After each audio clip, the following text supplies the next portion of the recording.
E se eu decido parar, o mundo continua avançando em uma velocidade assustadora que vai se acentuar. E com isso nós podemos pensar no primeiro imperativo que provoca a necessidade de aprendibilidade.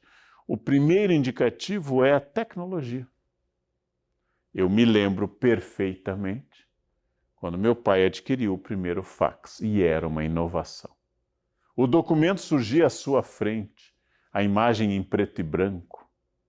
O documento vinha até você. Mandávamos cadernos de provas de um colega para outro, que eu conheci fax no meu ensino médio. Talvez existisse antes, mas eu conheci no meu ensino médio. Mandávamos a folha. Olha o que o professor falou. Então eu botava a folha no fax.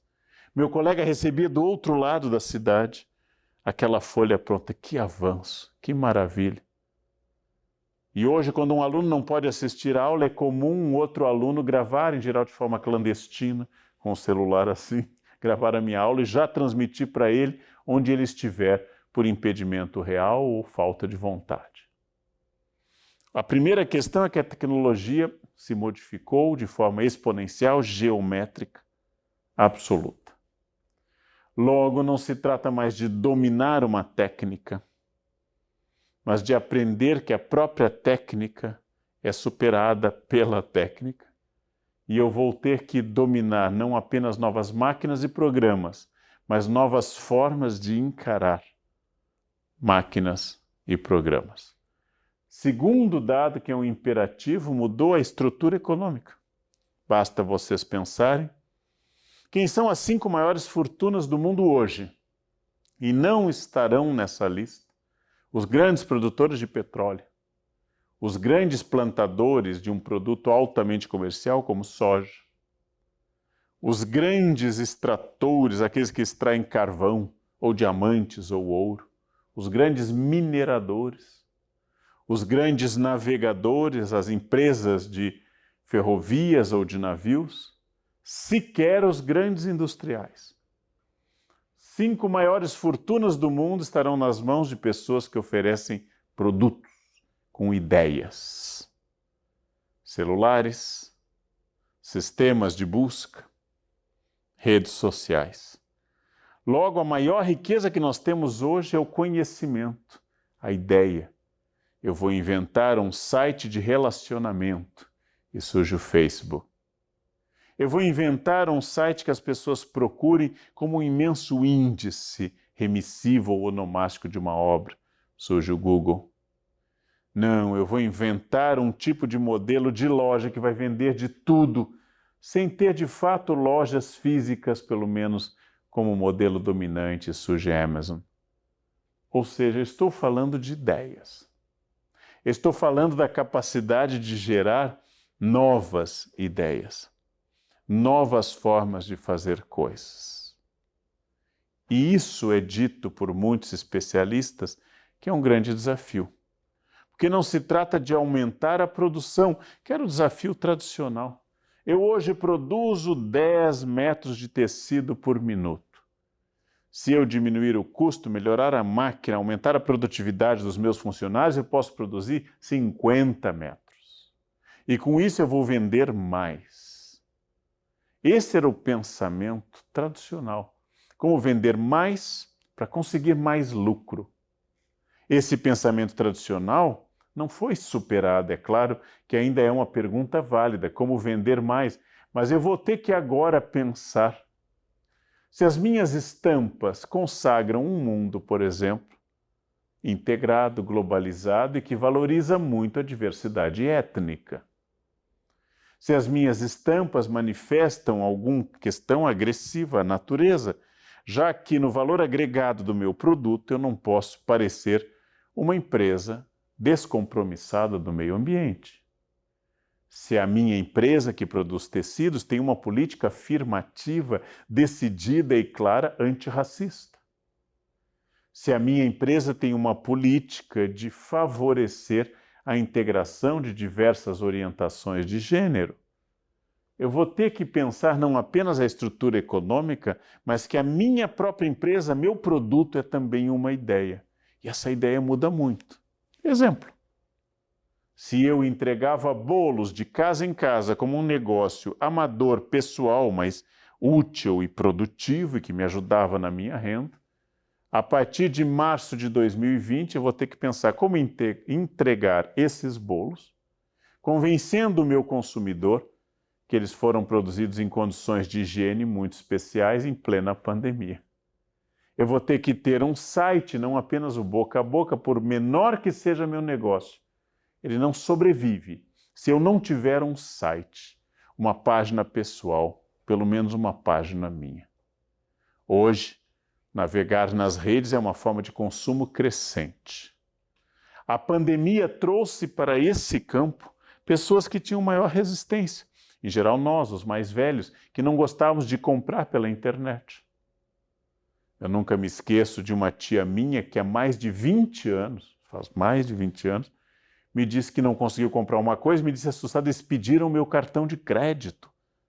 E hoje nós entregamos nosso cartão de crédito a todo instante para comprar comida ou para comprar produtos. Ora, essa resistência de segurar meus dados com justas preocupações, essa resistência vai cair por completo, cada vez mais. Cada vez mais nós temos não mais o fato de que eu vou à loja e compro um CD, mas que eu já baixo direto a música dentro daquilo que eu quero. E essa música vai estar na memória do meu computador, do meu celular, na hora que eu quiser. O terceiro imperativo é que existe uma globalização. E a pandemia acelerou isso. Nós falávamos lá atrás em bangalorização, Bangalorization em inglês, que era o fato de que lá em Bangalore, na Índia, havia uma mão de obra altamente qualificada, que demandava, do ponto de vista trabalhista, um pouco menos de proteção ao trabalho do que a Inglaterra, por exemplo. E aí o meu emprego na Inglaterra, ou o meu emprego em um país de ampla proteção no espectro trabalhista, desaparecia, porque era mais fácil enviar esse emprego para Bangalore, onde, através da tecnologia, aquele funcionário altamente qualificado, altamente produtivo, e também falava inglês, vai produzir o mesmo que eu, só que com pelo menos um terço do valor. Essa Bangalorization, ela aconteceu, mas não é só isso, de os empregos migrarem daqui e dali. O surgimento de nômades digitais, o surgimento de pessoas que hoje trabalham exclusivamente ligados à internet e onde houver uma rede sólida, podem estar. O desaparecimento do escritório fixo, da unidade fixa, onde isso é possível. E mesmo naqueles casos que é impossível, como hospitais, em que o paciente tem que ir para uma UTI, essa UTI ainda não é virtual, a comunicação com o médico pode ser feita através do celular. Até há 2 anos havia muita resistência a consultas médicas via vídeo. Hoje elas existem em grande quantidade. Como um personal trainer pode acompanhar um aluno via vídeo? Hoje, muitos, milhares, muita gente faz suas aulas privadas a partir de um vídeo.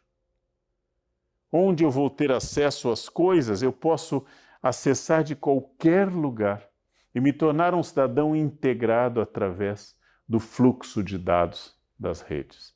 Ora, isto é globalização. O acesso à internet e o domínio do inglês hoje são passaportes de uma vida internacional. Com tudo isso, eu posso pensar num quarto imperativo. O trabalho ficou mais inteligente. Imagine que há 10 anos, qualquer palestra que eu desse, precisaria a empresa pagar a passagem de avião, precisaria a empresa pagar um hotel, um motorista que me buscasse no aeroporto, a minha, quem estivesse comigo me auxiliando, levar para o hotel, no dia seguinte de manhã levar para o local do encontro, pagar um almoço após a palestra, depois pagar o transporte para o hotel, do hotel para o aeroporto e de novo. Muito mais coisas, muito mais custos para algo que pode atingir diretamente o produto através de uma rede. Nós nos surpreendemos durante a pandemia pela rapidez do processo, mas as sementes estavam aí. Esse processo acelerou acelerou, como toda epidemia, guerra e revolução aceleram o processo histórico. É preciso que eu pague ao meu executivo para ir a Londres negociar, se ele pode negociar da sala de casa, inclusive só vestido, a parte de cima. Alguém me informou que explodiram as vendas de moletons, ou seja, muita gente está semi-vestido. Talvez tenham decaído as ações de calças e sapatos. Muitas pessoas aprenderam que podem morar em casas e trabalhar ao mesmo tempo, com novos desafios, claro, desafios importantes, desafios significativos. Angústia também, mas formas de trabalho que não vão me submeter ao trânsito das grandes cidades, à insegurança social das ruas e a outros desafios. Vão me colocar num plano de maior pressão dentro da minha própria casa.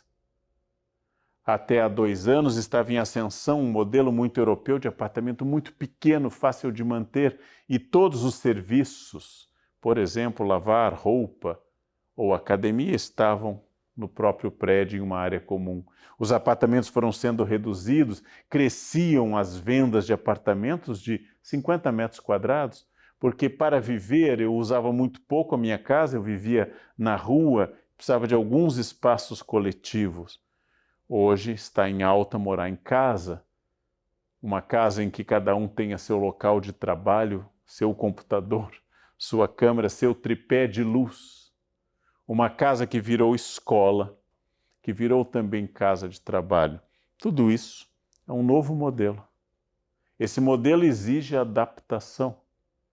Esse modelo exige uma mudança de perspectiva, de uma integração entre trabalho e família, que é complicado você adquirir, não é fácil. Muita gente não conseguiu. Temos um aumento de doenças psíquicas nesse momento, depressão, síndrome de pânico, angústias variadas, insônias, porque nós estamos nos adaptando a um modelo novo. Por isso eu preciso refletir muito, ter muita tranquilidade para enfrentar esse desafio. Por isso eu preciso de um 5º imperativo, que é pensar muito sobre os dados que mudam e mudam naturalmente, e qual é a estrutura mental, o que é central, o que é acessório, o que é substantivo, ou seja, definição de um ser, e o que é adjetivo, ou seja, qualificativo desse ser. O que é carro e o que é carro amarelo. O que é moto e moto vermelha, ou seja, o substantivo e o adjetivo. Porque no adjetivo está algo variável que pode ter seu encanto, mas é bastante variável. E no substantivo está aquilo que realmente eu busco, aquilo que realmente define tudo isso. A estrutura mental está mudando. E não é tão fácil acompanhá-la. Não é tão fácil acompanhá-la porque, em primeiro lugar, eu vou falar de uma questão importante para que eu aumente minha capacidade de aprendizado. Você precisa organizar sua planilha de cursos. E hoje, você vive um paraíso para isso. Selecione. Há muitos na internet. Veja a seriedade. Veja a ponderação, veja o seu objetivo. Se aquele curso, aquele centro, aquele site, aquele professor, aquela professora atendem esse objetivo. Faça um planejamento. Não fique navegando de um para outro. Decida-se por um curso. Decida-se por uma boa palestra, um TED, uma aula virtual. Siga isso. Siga até o fim.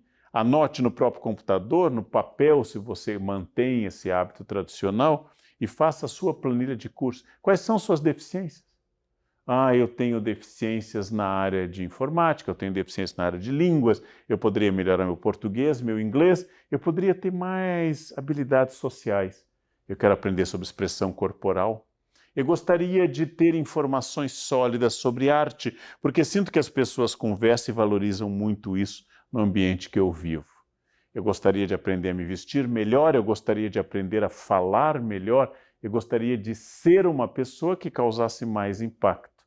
Então eu vou fazer uma planilha de cursos nesse setor. Vou buscar esse setor. e vou identificar e perguntar para especialistas, vou botar nos sites de busca, vou ver apreciações. Ah, lá estão contratando a professora Francisca de Oliveira. Então eu vou pesquisar o currículo dela, eu vou pesquisar ideias dela, vou assistir alguns minutos de alguma fala dela e eu serei protagonista do meu conhecimento. E eu vou entender que eu não estou estudando para um professor, para uma instituição, para uma empresa. Estou estudando porque eu a cada dia quero saber mais. Sem planilha, você vai ser um barco sem vela e sem bússola, levado pelas ondas do momento. Aí hoje abri aqui, tem esse vídeo engraçadinho, eu vou seguir. Daqui a 2 minutos eu já cansei do engraçadinho, eu vou ver outro. Faça uma planilha de cursos. Como eu faço uma planilha de cursos? Quais são minhas áreas de deficiência e as áreas que eu posso reforçar? Quais são as fontes? Muito cuidado. Talvez 20 minutos de planejamento para isso vá trazer muito benefício do que ficar navegando. Quem fica navegando não chega a porto algum. Busque em sites sérios, com tradição. Busque instituições sérias de referência, de pessoas que tenham um currículo e que você, inclusive, possa discordar, mas mesmo discordando, você sinta qualidade. Isso é muito importante, porque hoje em dia as pessoas acham que para ser bom eu tenho que concordar.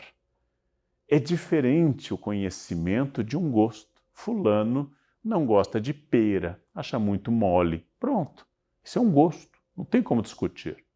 Fulano não tolera pimenta, é um gosto, não tem o que discutir. Agora, há autores que eu não gosto, mas têm informações sérias e importantes, há escolas de pensamento diferentes, e se o autor me incomodou, talvez ele tenha algo novo, algo que até aquele momento eu não tinha pensado. Muitas vezes eu fui surpreendido lendo textos de autores variados, de posições políticas variadas, e um aluno perguntava, mas o senhor está lendo Kant, o senhor está lendo Marx, o senhor está lendo von Mises, o senhor está lendo... Sim, porque eu quero conhecimento, eu não quero o aplauso de um autor que concorda 100% comigo. Eu quero pensar em homens grandes do passado, que pensaram de forma grande, para que eu possa pensar. Planilha de cursos. Entenda por cursos, se possível, ver aulas na internet, ver TEDs, ver cursos completos, pagar por cursos, ver cursos gratuitos. Depois, se o seu interesse cresceu mais, depois comprar livros virtuais ou físicos.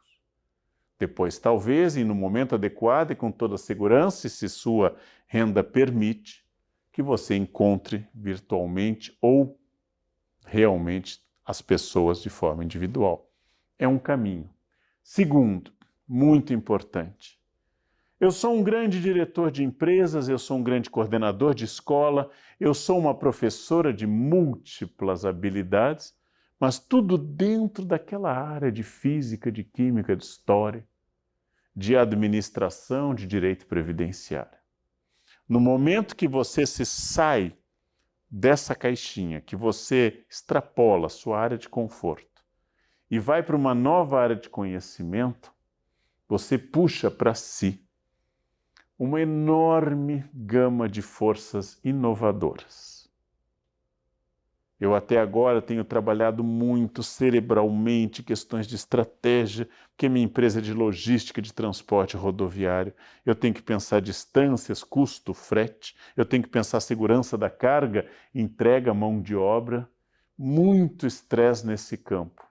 Está na hora de um curso de filosofia ou de arte? Está na hora de um aprofundamento de música? Está na hora de você aprender a se expressar corporalmente através da dança? Está na hora de você aprender a relaxar com o yoga? Está na hora de você fazer um bom curso de culinária? Mas para que eu vou fazer isso? Porque você é humano e, como eu, você tem que aprender constantemente. E quanto mais você sair da sua zona de conforto, mais, é claro, você vai desafiar seu cérebro a continuar vivo, jovem, produtivo, vital em vários sentidos. É claro que se você é engenheiro, você não deve dedicar 8 horas por dia a aprender a arte de ikebana, a delicada arte japonesa de compor arranjos florais. porque você vai perder foco da sua área. Quando eu digo também fazer fora da sua área de conforto, não é só fazer fora da sua área de conforto, mas é você possibilitar essa inovação disruptiva e não acúmulo. Lá no início, lembra? Eu falei de acúmulo. Eu falei de saber mais sobre um tema, cada vez mais.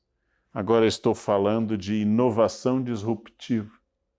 Eu estou falando de sair da zona de conforto.